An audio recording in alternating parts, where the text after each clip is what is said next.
Welcome back to Around BCC. Another tradition of the show is taking a look at some of the successful alumni that have come through Bristol Community College. And in this month's edition of Alumni in Your Community, we spotlight a person who is, well, let's say, near and dear to your humble host. Hi, I'm Kevin Thibault, Bristol Community College, class of 1982. Well, I grew up in Fall River and grew up in the south end of Fall River, born and raised there.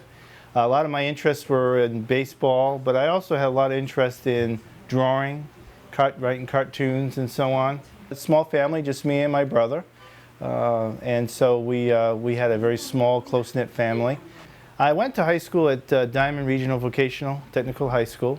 That was where I really was starting to use my creative, I guess, needs as relates to drawing. Went to take drafting. While at Diamond, I realized that I needed to go to college to help improve my career, and I focused, based upon talking to my guidance counselor at Diamond, on civil engineering. It would be the closest to the architecture field and so on. So when I went to Bristol Community College, I entered into the engineering transfer program and got worked on my associate's degree in engineering transfer.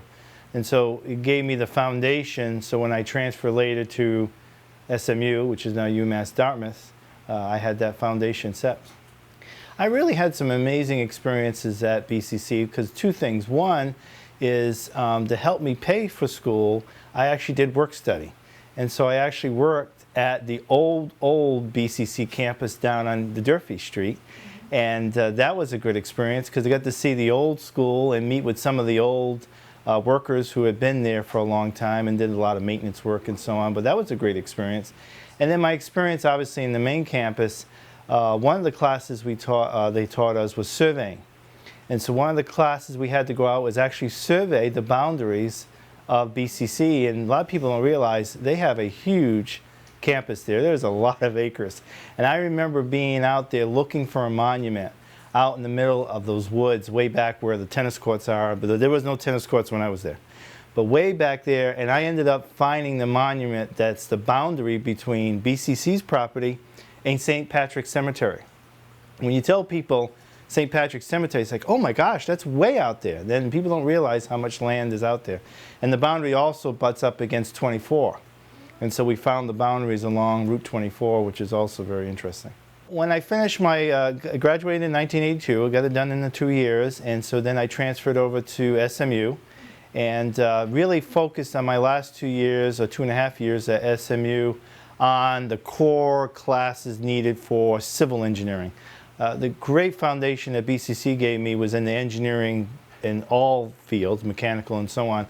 Then SMU gave me the specific discipline that I was looking for civil, and they allowed me to study structures and hydraulics and transportation, which is what I end up doing today.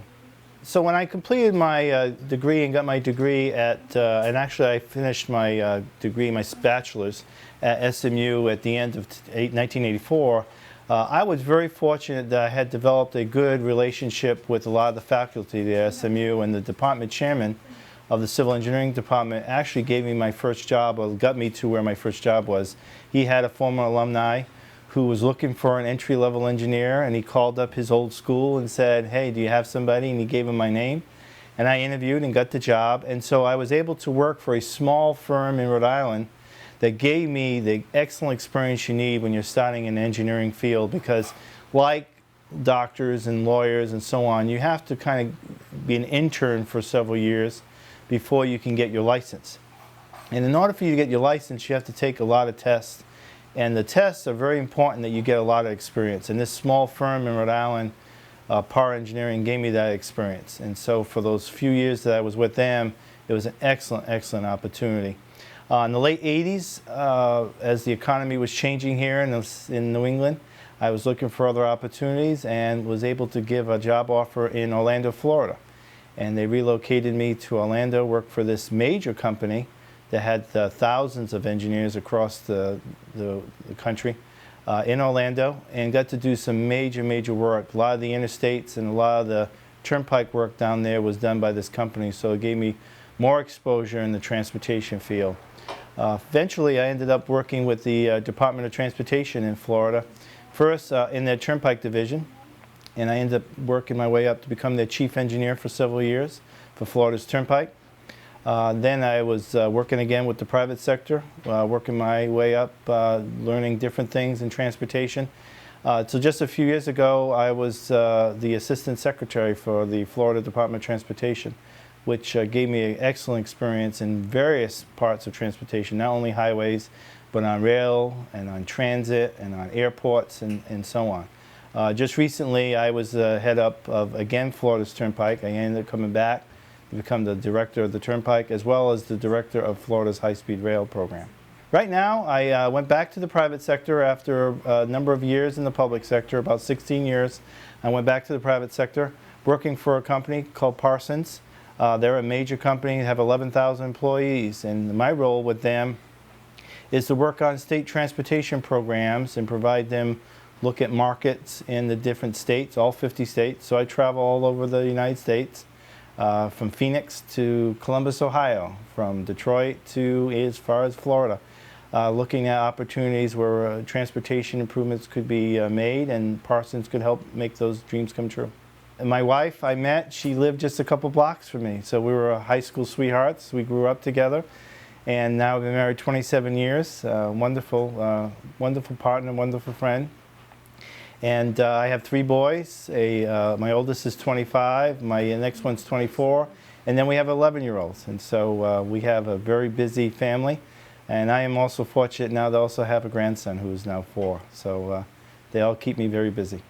When I look back at my time at BCC, I remember what my guidance counselor said at Diamond, where he recognized that BCC would be an excellent opportunity to provide that foundation for me to grow, not only in schooling and engineering and university life or college life, but also in the future. And I look back at what BCC did, they did exactly that. They provided that strong foundation. The teachers there were great. They were able to relate to the class, even though many of us were from different backgrounds and different experiences and different schooling experiences. They were able to relate to the students, and they provided an excellent, excellent foundation for my future career.